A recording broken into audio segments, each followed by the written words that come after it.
the Tippett deal to me at the time felt like not a Hail Mary, but it certainly felt like you're trying to figure this thing out on the earlier side of things, and you want to try to get ahead of it. So let me ask you, what fundamentally changed? Who gave Owen Tippett the contract? Danny Briere. Okay. So Danny wanted to get ahead of it with Owen Tippett. Yeah. Trevor Zegras is a restricted free agent. Correct. Trevor Zegras is a significantly better player than Owen Tippett. Why are we not hearing right now that they are close to a contract? I saw that Elliot Friedman kind of threw something out, I think, on 32 Thoughts that, they like the player likes being here, yada, yada, yada. I wrote it. I wrote it 2 weeks ago, right? Or a week and a half ago. Yeah, that they clearly are hoping that at some point they might be able to find a healthier number for the team. But, realistically, Zegras continues to play well. The longer I think this goes, the higher risk you have of this becoming not untenable, but you run the risk of that number jumping and jumping and jumping. I agree with you, and that's why my recommendation 10 days ago when I wrote that column was do it now. Why wait? Because I think that you can probably get him in the $8 million range, 8-ish, might be 8.2, 8.3, whatever. But I think that you can get him in that range today. Mm-hmm. Whereas if he keeps going and he becomes a 90 to 100 point player for the year, let's say he has a great year, he's your leading scorer, he's a top 20 in the league in scoring, whatever, and he's that kind of player, and then you're negotiating that in the offseason while he's a restricted free agent. Now all of a sudden you're looking at a number that's bigger than that. Correct. And if you still don't want to pay that and you say, well, take him to arbitration, which is never a good thing. You should never go to arbitration. Nope. You're now putting it in the hands of an arbiter who's going to sit there and choose between your offer and what they want. And not the arbitrator doesn't negotiate a price. It's one or the other. Yeah. And so you really run the risk of then having to pay more. I'm of the mind that you should sign him right now. I agree. Yes. If you can get him even in the 9s, 9.25, you do it right now. Yeah. I don't think they're that high right now. But see, the thing is, I'm just saying, I don't think that Zegras' camp is in that high. Jesus, right if that's the case, yeah, and they're looking at 8.5, 8.7, what exactly do the Flyers hope his number is going to fall to? And how poorly does he have to perform for it to fall to whatever? Because let me use your Owen Tippett analogy. Then, yeah. Right?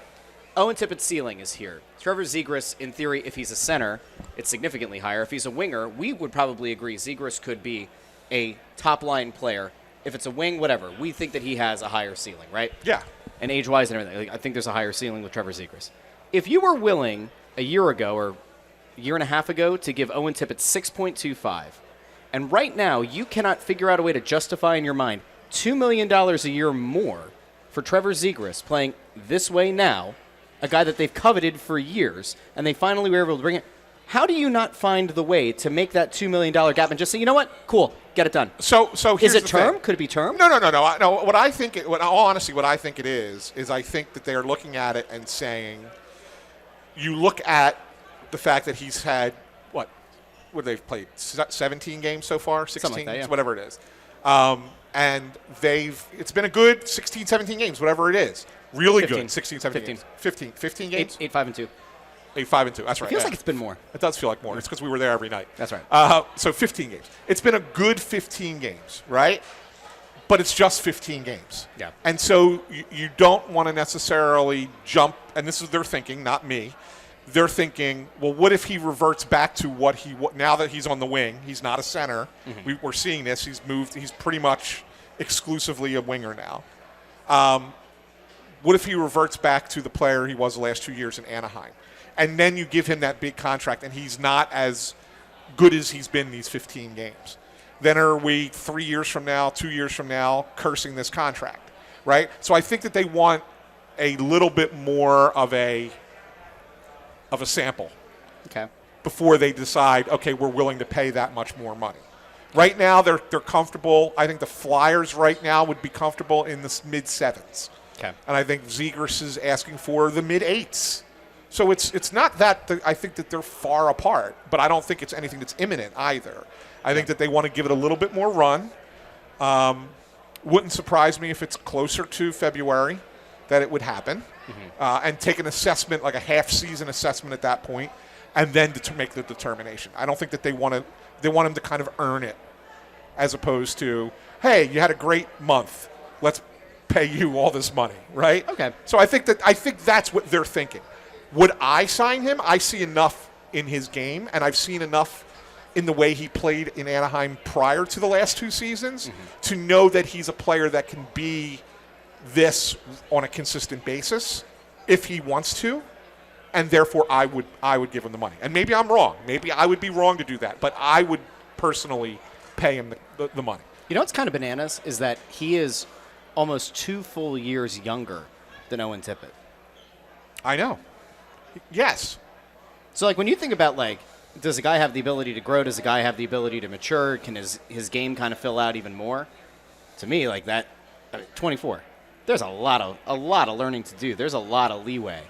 I don't know. I don't fully understand, perhaps, the Flyers' mentality on this one. But we'll see. Listen, I think maybe the thing that you're looking at, if you're the Flyers, is that there have been injury issues the last 2 years with Zegris. Yes. Played 51 games or 57 games last year, 31 the year before. You know, maybe that's part of the concern. Sure. You know, can you stay healthy? Maybe they get to the mid-season mark and say, all right, based on the fact that you've been healthy for the first half of the year, point production has remained, you know, relatively close to a point per game guy. All right, cool, let's get it done.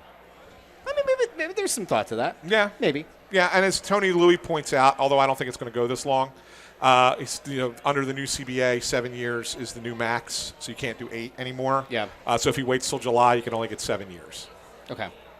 So, but I don't think I don't think it goes that long, Tony. To be honest with you, I think that. I think it's gonna be like a 5-year deal. No. What I mean by that long is I don't think it waits till July. Oh, okay. Yeah, I Okay. think they get it done this season. Yeah. I just think it's a little bit later in the season and not right now. I think Weiland here, by the way, is correct. I think Weiland is spot on, saying Zegris is going to want to stay with his boys here in Philly, like Drysdale and York. I agree. I think it's a big part of it. They are very tight. I mean, when I tell you they're very tight, you should see the way they goof off in the locker room afterwards. Like it's like 3 brothers. Like I watched them talking to each other. It's like 3 brothers. You know, and York's the quiet one, but Zegris and Drysdale are you know, the more animated, you know, fun, like the fun guys, and York's like the big brother in a lot of ways. But yes, they're very, very close, and I think that that's important, and I think that the Flyers recognize that, and I think that that's one of the things that they wanted to make sure that they did. So when they locked up Cam York last year with his contract, it was that, okay, now if Zegras comes in and he's able to be the guy he's going to be, we're going to lock him up. And then, you know what I'm saying, like, Drysdale's had a pretty nice season so far. Not off the charts great, but certainly a lot better than he was a year ago. And so, like, he's trending in the right direction. So there's another guy you want to say, okay, these 3 guys who are like brothers could well be a part of our core for the next 5 to 8 years. And that's something that we want to have happen. And I wonder, what's the well, I mean, you think about it, right? If you have a team that has a young enough core that all starts to grow and blossom together, we always joke, and I joked about this the other week, where I was like, well, if you need that solution to that number 1 defenseman issue, Quinn Hughes is a free agent in 2 years. Yeah. And has a very good relationship with Rick Tocchet. Yeah. And does he look at a young core? Maybe that is in some way anchored by Zegris, York, And Drysdale, you know, and Zegris company. is tight with him, too. So there you go. I mean, he's tight with all 3 of the Hugheses, but he trains with them in the offseason. He goes, hangs out with their family home up in Minnesota, I think it is, or Michigan, Minnesota, Okay. Michigan. I forget what one of those M states up there. Yeah. But anyway, he goes and hangs out with them. So you got that as well. So like you're not wrong to suggest that. You know, yes, if Quinn Hughes becomes a free agent, there's going to be 30 teams that want him, right? Yeah.